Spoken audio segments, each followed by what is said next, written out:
compromise. உங்க சைடுலயும் எங்க சைடுலயும். It's a GT promise. GT Holidays, South India's #1 travel brand.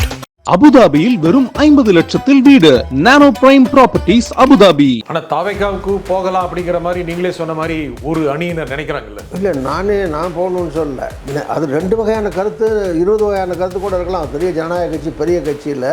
உங்க கருத்தை நீங்க போகணும்னு நினைக்கிறீங்களா? அதை நான் முதல்ல சொல்கிறேன். எங்கள் கட்சி இந்த கூட்டணி பலமான கூட்டணி, வெற்றி பெற்ற கூட்டணி, வெற்றியை நிரூபித்த கூட்டணி. அதனால் இந்த கூட்டணி தொடரணும் அப்படிங்கிறது தான் என்னுடைய விருப்பம். நான் சொல்லிட்டேனே, இந்த 40 எம்பி வட மாநிலத்தில் 10 ஸ்டேட்டில் 4, 3 எடுக்கணும். ஸோ இதெல்லாம் ஒரு ஆல் இண்டியா பார்ட்டி யோசிக்கணும்ல.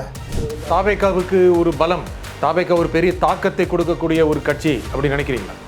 அவர் ஒரு பாப்புலர் நடிகர், அதிக சம்பளம் வாங்கிட்டு இருந்த ஒரு சூப்பர் ஸ்டார் அளவுக்கு பேசப்பட்ட ஒரு நடிகராக இருக்கார். கட்சியுடைய சில தலைவர்கள், எம்எல்ஏக்கள் கூட சொல்கிறாங்க ஆட்சியில் பங்கு வேண்டும், திமுக ஆட்சியில் பங்கு கொடுக்க வேண்டும் அப்படின்னு. அது சாத்தியமா? அது ஒரு ஆசை தான். அது ஒரு ஆசை, அது ஒரு எதிர்பார்ப்பு.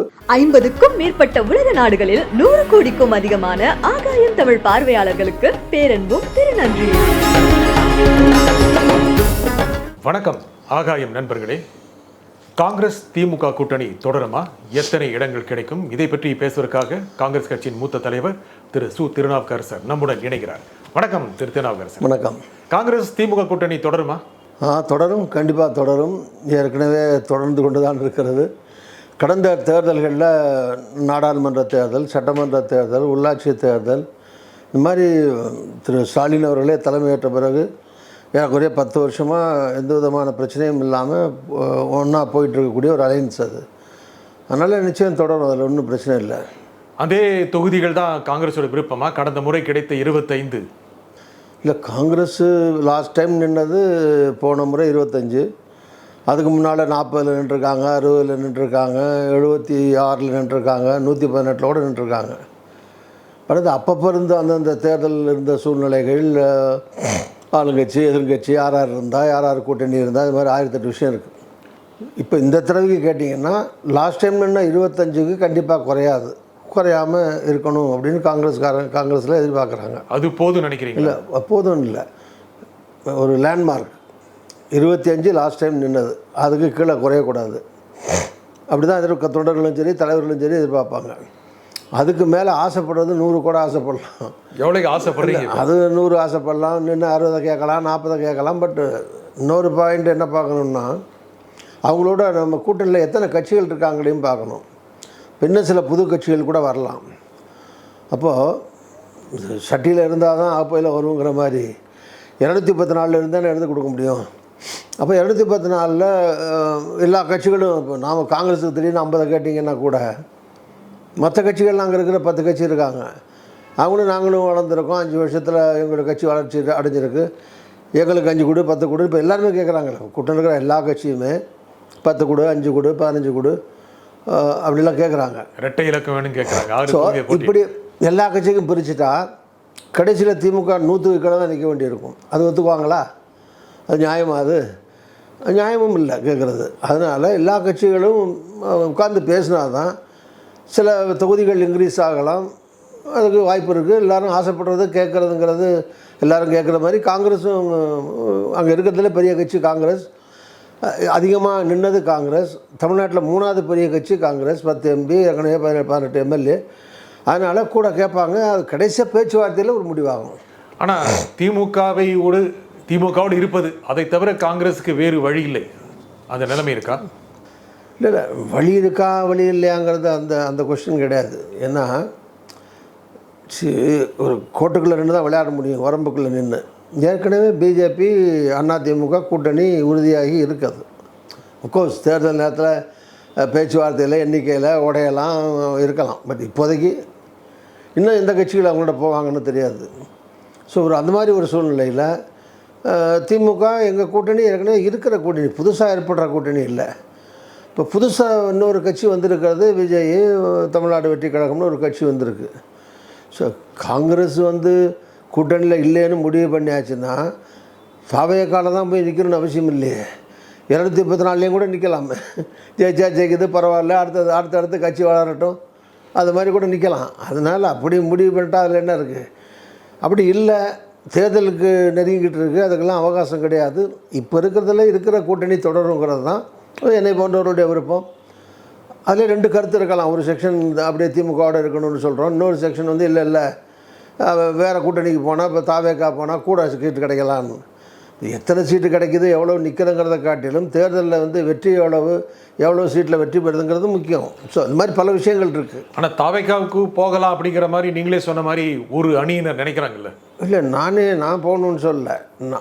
அது 2 வகையான கருத்து, 20 வகையான கருத்து கூட இருக்கலாம். பெரிய ஜனநாயக கட்சி, பெரிய கட்சியில் உங்கள் கருத்து என்ன, நீங்கள் போகணும்னு நினைக்கிறீங்களா? அதை நான் முதல்ல சொல்கிறேன். எங்கள் கட்சி வந்து இந்த கூட்டணி பலமான கூட்டணி, வெற்றி பெற்ற கூட்டணி, வெற்றியை நிரூபித்த கூட்டணி. அதனால் இந்த கூட்டணி தொடரணும் அப்படிங்கிறது தான் என்னுடைய விருப்பம். நான் சொல்லிட்டேனே. ஆனால் அது இல்லை, அது தவிர தாவேக்கால கீழே தொண்டர்களை கேட்டிங்கன்னா, இப்போ நான் எம்பியாக இருக்கிறவங்க, எம்பிக்கு எம்எல்ஏயாக இருக்கிறவங்க, அதுக்கு ஆசைப்படுறவங்க, அல்லது எம்எல்ஏட வேண்டியவங்க, இது மாதிரி வந்து கண்டிப்பாக வெற்றி பெற்று ஒரு குறிப்பிட்ட எண்ணிக்கை வரணும்னு நினைக்கிறவங்க, இது ஒரு செக்ஷன். இன்னொன்று ஜெயிச்சாலும் தோத்தாலும் பரவாயில்லைங்க, கூட நிற்கணும். இந்த தடவை கூட நின்று ஒரு 60, 70, 80 நிற்கிறான். தோத்துட்டு போகுது. 15, 16 வந்தான்னா, 8, 10 வந்தான்னா இட் மேக்ஸ் நோ டிஃப்ரென்ஸு. அதனால் அது பெரிய வித்தியாசம் இல்லையே. கூட நிற்போம். அடுத்து வர உள்ளாட்சி தேர்தல், நகராட்சி தேர்தல், அதில் கூட 8 சீட்டு வாங்கி நிற்கலாம், கட்சி வளரும். இப்படிப்பட்ட கருத்து இருக்குது. அதனால தான் நீங்கள் பேசப்படுது அது. ஸோ அந்த மாதிரி சூழ்நிலையில் கடைசியாக முடிவெடுக்க வேண்டியது ராகுல் காந்தி தலைமை தான். யாரோட இருக்கணும், யாரோட இருக்கணும், இருக்கிற கூட்டணியே தொடரணுமா வேணாமாங்கிறது தலைமை தான் முடிவு பண்ணணும். எங்களை போன்றவருடைய கருத்தை நாங்கள் சொல்கிறோம். இறுதி முடிவு காங்கிரஸ் தலைமை எடுக்கும். தாவேக்காவோடும் போகலாம் அப்படின்னு நினைக்கிறவங்களுடைய எண்ணம் சரியா தவறா? இல்லை, அது சரி தவறுங்கிறதே பிரச்சனை கிடையாது. நான் தான் காரண காரியத்தோடு சொன்னேன். இப்போ இருக்கிற கூட்டணி வெற்றி கூட்டணி, போனால் வெற்றி பெறும். எவ்வளோ வாங்குகிறோம் சீட்டு, எவ்வளோ கொடுக்குறாங்கங்கிறது ஒன்று. பேசி ஃபைனல் ஆன பிறகு அதில் வெற்றியின் சதவீதம் ஜாஸ்தி இருக்கும். இன்னொன்று, இந்த கட்சியில் இருக்கிற கூட்டணி வலுவான கூட்டணி, ஏற்கனவே வெற்றியை நிரூபித்த கூட்டணி. அடுத்த கூட்டணி அவ்வளவு இன்னும் காங்கிரீட்டாக முடிவாகலை. எக்ஸப்ட் பிஜேபி அண்டு ஏடிஎம்கே தவிர அது இன்னும் ஒரு ஒழுங்குக்கு வரல, ஒரு முடிவுக்கு வராத இன்னும் வேறு கட்சிகள் எதுவும் சேரலை. எங்கள்கிட்ட 10 கட்சி இருக்காங்க ஏற்கனவே. இது மாதிரி சூழ்நிலை தாவேக்காவோட யாருமே கிடையாது. ஸோ இப்படிப்பட்ட சூழ்நிலை வெற்றி எங்களுக்கு ஜாஸ்தி.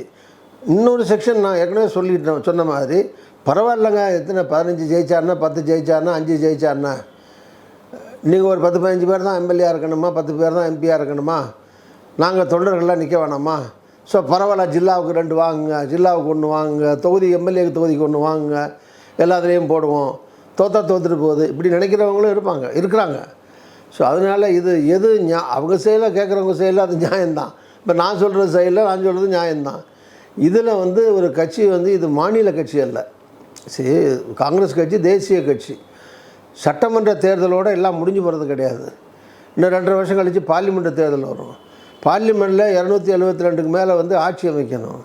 இப்போ காங்கிரஸ் மட்டுமே 272 2 வருஷத்தில் யூபியில் வளர்ந்து, பீகாரில் வளர்ந்து, வெஸ்ட் பெங்காலில் வளர்ந்து வந்துருமாங்கிறது கஷ்டம். அப்போ கூட்டணிகள் யுகம், இது கூட்டணிகள் தேவை. இப்போ இருக்கிற ஏற்கனவே வலுவாக இருக்கிற திமுக கூட்டணியை விட்டுட்டு ஒரு 10 எம்பி, இன்னொரு 30 எம்பி, ஆக மொத்தம் 40 எம்பி ஒரு ஸ்டேட்டில் கிடைக்குது. இந்த 40 எம்பி வட மாநிலத்தில் 10 ஸ்டேட்டில் 4, 3 எடுக்கணும். ஸோ இதெல்லாம் ஒரு ஆல் இண்டியா பார்ட்டி யோசிக்கணும்ல, யோசிப்பாங்க. திடீர்னு தூக்கி வேணாங்க திமுக வேணான்னு விட்டு போக மாட்டாங்க. அதே நேரத்தில் நீங்கள் சொல்கிற மாதிரி தொடர்ச்சியாக காலகாலத்துக்கு ஒவ்வொரு தேர்தல்லையும் 118 ஆரம்பித்து 70, 60, 40, 25, 15 இப்படி போயிட்டுருக்க முடியுமா? அதுவும் சாத்தியக்கூறு இல்லை. அதனால் இது ரெண்டுக்கும் இன்பிட்வீன் வந்து வயா மீடியா பேச்சுவார்த்தை நடத்தி ஒரு முடிவுக்கு வர வேண்டியது காங்கிரஸ் தலைமை, முடிவு செய்ய வேண்டியது திமுக. தாவேக்காவுக்கு பலம் இருக்குன்னு நினைக்கிறீங்களா இல்லையா? தாவேக்காவுக்கு ஒரு பலம், தாவேக்கா ஒரு பெரிய தாக்கத்தை கொடுக்கக்கூடிய ஒரு கட்சி அப்படி நினைக்கிறீங்களா? இல்லை, பலம் பலவீனங்கிறது அல்டிமேட்டாக மக்கள் என்ன ஓட்டு போடுறாங்கிறத பொறுத்து தான். கூட்டத்தை வச்சு நிர்ணயம் பண்ண முடியாது.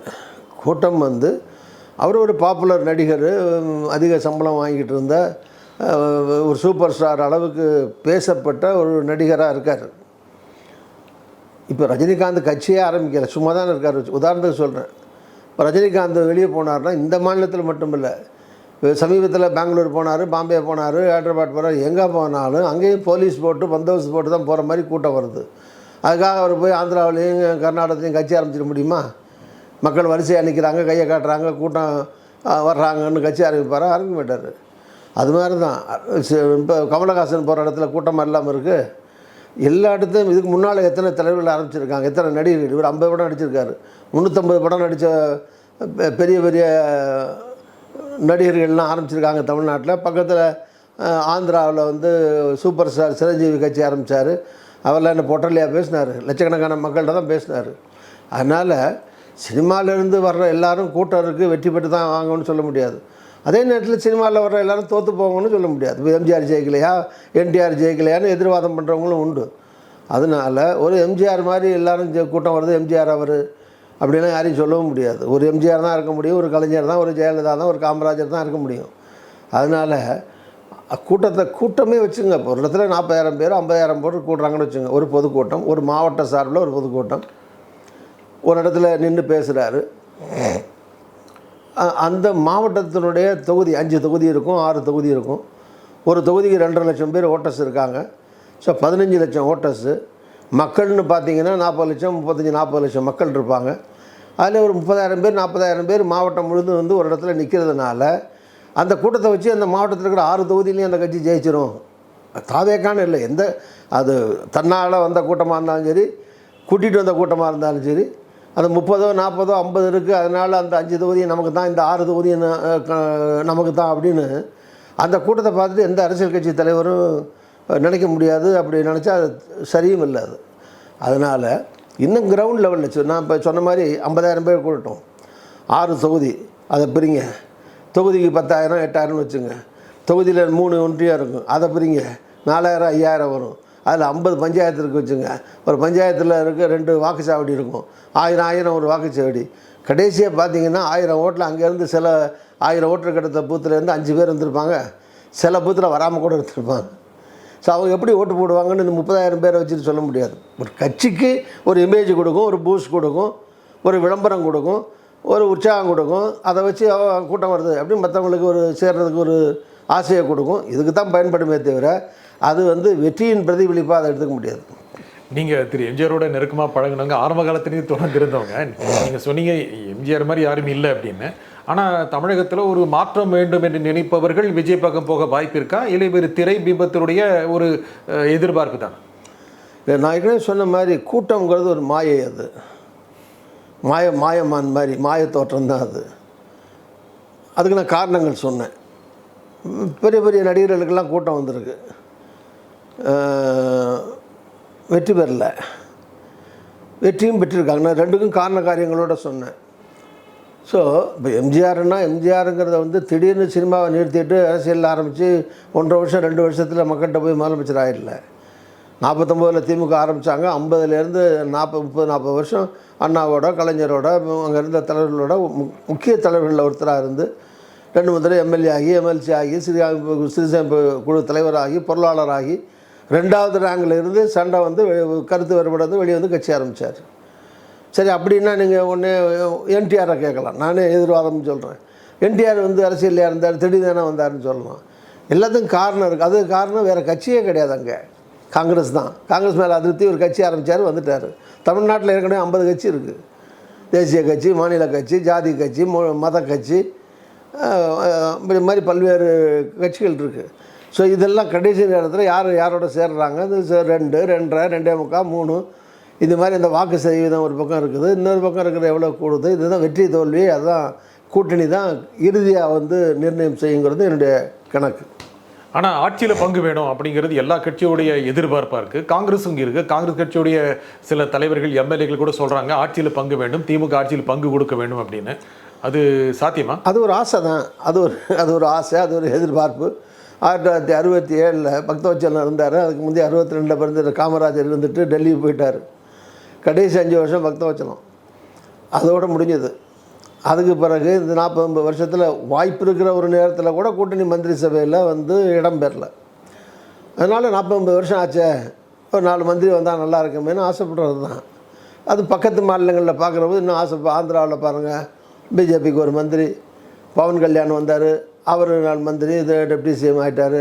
இப்போ கேரளாவில் பாருங்கள், ஆட்சி ஒரே கட்சி வந்தால் கூட, காங்கிரஸோ கம்யூனிஸ்டோ பெரும்பான்மை வந்தால் கூட அந்த கூட்டணிகள் சின்ன சின்ன கட்சிகளுக்கு ஒரு மந்திரி கொடுப்பாங்க. வெஸ்ட் பெங்காலில் பாருங்கள், ஃபார்வர்ட் பிளாக்குக்கு பெரும்பான்மை வந்தால் கூட ஒரு 2 மந்திரி அதில் கொடுப்பாங்க. இது மாதிரிலாம் மாநிலங்களில் இருக்குது. அது மாதிரிலாம் ஒரு வராதான்னு ஒரு ஆசை காங்கிரஸ்காரங்களுக்கு ஏற்பட்டதில் ஒன்றும் தப்பு கிடையாது.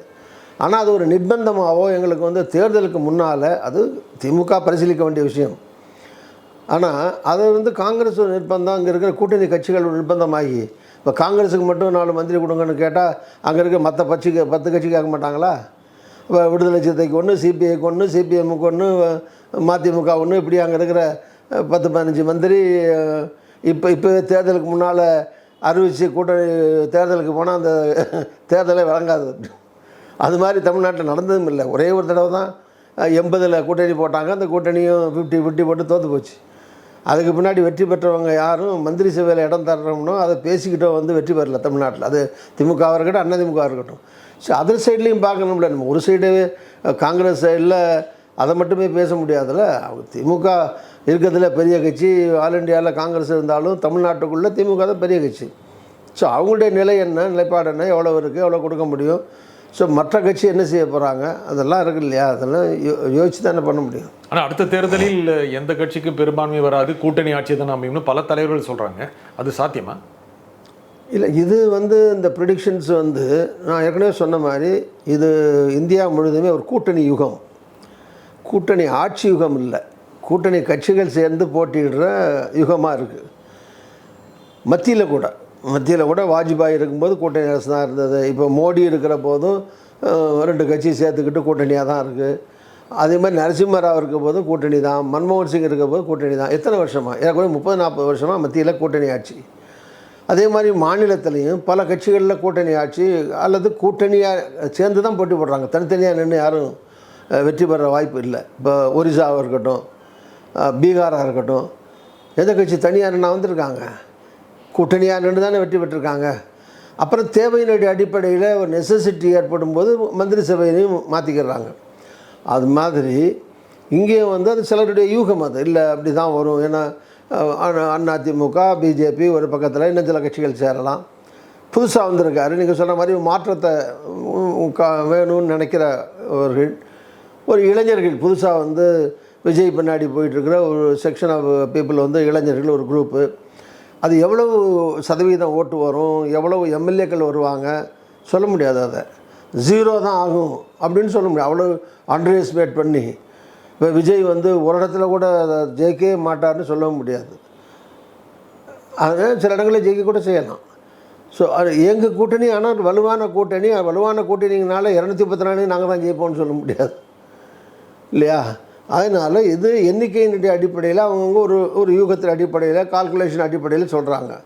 ஏன் கால்குலேஷன் கேட்டிங்கன்னா, எங்களுடைய கூட்டணி பலமாக இருக்குது, பெரும்பான்மை பெறும், திமுகவே அறுதி பெரும்பான்மை பெறும், கூட்டணி கட்சிகளும் அதில் வாங்குகிற இடங்களில் பெரும்பான்மை பெற்று வெற்றி பெறும், சில இடங்களில் மற்ற கட்சிகளும் ஜெயிக்கலாம். சரி, இந்த நிகழ்ச்சியில் உங்கள் கருத்து குறிப்பிட்ட திருநாவுக்கரசர், மிக்க நன்றி. நன்றி, வணக்கம். மீண்டும் ஒரு நிகழ்ச்சி சந்திப்போம். நன்றி, வணக்கம். ஆஹா, நோ காம்ப்ரமைஸ். உங்க சைடுலயும் எங்க சைடுலயும். It's a GT promise. GT Holidays, South India's #1 travel brand. அபுதாபியில் வெறும் 50 லட்சத்தில் வீடு. நானோ பிரைம் ப்ராப்பர்ட்டிஸ், அபுதாபி.